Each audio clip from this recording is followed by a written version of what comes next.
நம்ம இன்றைக்கி எளிமையான முறையில் மிகவும் சுவையாக இருக்கக்கூடிய எல்லாருக்கும் விருப்பமான பிரியாணி வந்து குக்கரில் எப்படி உதிரியாக அதுவும் பாஸ்மதி ரைஸில் எப்படி செய்யலாம் அப்படிங்கிறத பார்க்கலாம். நான் செய்யக்கூடிய பிரியாணி வந்து பேச்சுலர்ஸும் பிகினர்ஸாக இருக்கக்கூடியவங்களும் தெளிவாக தெரிஞ்சுக்கணும் அப்படிங்கிறதுக்காக வந்து தெளிவாக சொல்லித்தரப்போகிறேன். கவனமாக பார்த்துக்கோங்க.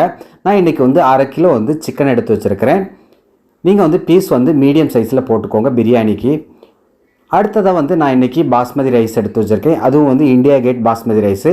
நீங்கள் பிரியாணி பண்ணும்போது இந்த மாதிரி பாஸ்மதியில் செஞ்சீங்க அப்படின்னா மிகவும் பழமையான அரிசியை வாங்கிக்கோங்க. அதாவது 4 மாதம் 5 மாதம் வந்து முன்னாடியே பேக் பண்ணதை வாங்கிக்கோங்க. 1/4 கிலோ வெங்காயம், 1/4 கிலோ தக்காளி, 50 கிராம் பூண்டு, 50 கிராம் இஞ்சி எடுத்து வச்சுருக்கேன். 50 கிராம் வந்து தயிர் எடுத்து வச்சுருக்கேன். தேவையான அளவு, அதாவது ஒரு கைப்பிடி கொத்தமல்லி தலை, ஒரு கைப்பிடி வந்து புதினா தலை எடுத்து வச்சுருக்கேன். அடுத்ததாக நம்ம எடுத்து வச்சுருக்க அந்த பாஸ்மதி ரைஸை வந்து 1/2 மணி நேரத்துக்கு முன்னாடியே நீங்கள் ஊற போட்டுறணும்.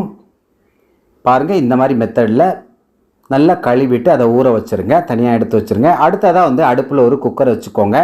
அதில் வந்து 2.5 டேபிள் ஸ்பூன் வந்து நெய் சேர்த்துக்கோங்க. 2 டேபிள் ஸ்பூன் வந்து ஆயில் சேர்த்துக்கோங்க. நீங்கள் ஆயிலில் கூட செய்யலாம், நான் நெய் சேர்த்துருக்கேன். சின்னதாக ஒரு 4 துண்டு பட்டை, 8 லவங்கம் சேர்த்துக்கோங்க.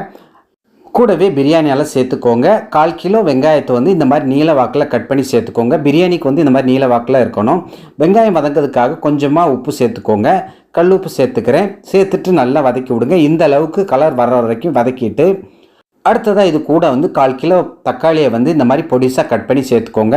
தக்காளி வந்து நல்லா வதங்கணும். பாருங்கள், இந்த அளவுக்கு நல்லா மசிய வதங்கின பிறகு வந்து இது கூட ஒரு கைப்பிடி அளவு கொத்தமல்லி தலை, ஒரு கைப்பிடி அளவு வந்து புதினா தலை சேர்த்துக்கோங்க. ரொம்ப அதிகமாக சேர்த்துக்க வேண்டாம்.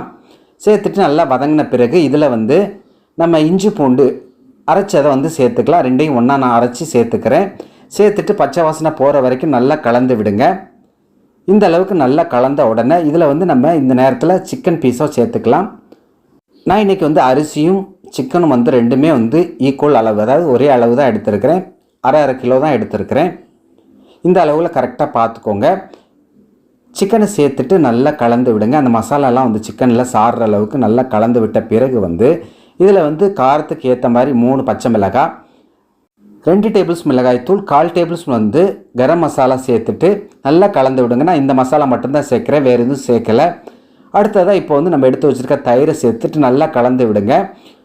தயிர் வந்து அதிகமாக புளிப்பு இல்லாததை சேர்த்துக்கோங்க. சேர்த்துட்டு இந்த அளவுக்கு நல்லா கலந்து விட்ட பிறகு வந்து இந்த நேரத்தில் நம்ம தண்ணி சேர்த்துக்கலாம். நான் இந்த கப்புக்கு வந்து 1 கப்பு வந்து அரிசி வந்துச்சு, அதனால் 1.5 கப்பு வந்து தண்ணி சேர்த்துக்கிறேன். நம்ம ஆல்ரெடி ஊற வச்சுருக்கிறோம். அடுத்ததாக இது பாருங்கள், ஒரு எலுமிச்சம்பழத்தை சின்ன சைஸில் வந்து 1/2 பழத்தை நான் புழிஞ்சிக்கிறேன். புழிஞ்சிட்டு நல்லா கலந்து விட்டுருங்க. இப்போ தேவையான உப்பு சேர்த்துட்டு நல்லா கலந்து விட்ட பிறகு வந்து இந்த நேரத்தில் அரிசி சேர்த்துக்கலாம். நம்ம ஊற வச்ச அரிசியை வந்து நல்லா தண்ணியை வடிகட்டிட்டு தண்ணி இல்லாத அளவுக்கு இந்த மாதிரி உதிரியாக சேர்த்துக்கோங்க. தண்ணியோட சேர்க்க வேண்டாம். பாருங்கள், எல்லாத்தையும் மெதுவாக சேர்த்துக்கோங்க.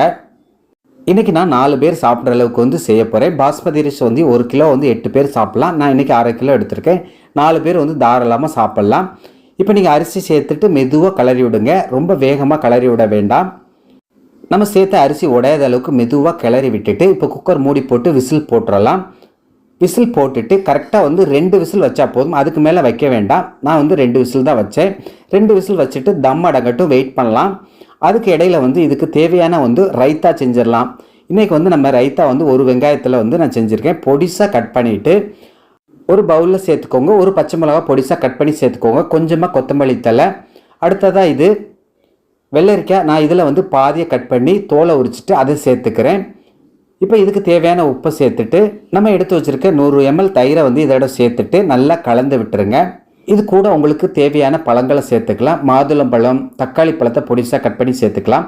அவ்வளோதான், பர்ஃபெக்டான ரைத்தா வந்து ரெடி ஆயிடுச்சு. இது வந்து பிரியாணிக்கு வந்து ரொம்ப ஆப்டாக இருக்கும். தம் அடங்கிறதுக்குள்ளே நம்ம ரெடி பண்ணிட்டோம் ரைத்தாவை.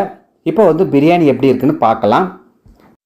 குக்கர் வந்து தம் அடங்கின உடனே ப்ரெஷரை வந்து ரிலீஸ் பண்ணிக்கோங்க. மெதுவாக செக் பண்ணிவிட்டு ரிலீஸ் பண்ணிவிட்டு மெதுவாக ஓப்பன் பண்ணிக்கோங்க. அந்த ப்ரெஷர் வந்து ரிலீஸ் ஆக கொஞ்சம் டைம் கொடுத்துட்டு ஓப்பன் பண்ணிக்கோங்க. இப்போ எப்படி இருக்குன்னு பார்க்கலாம்.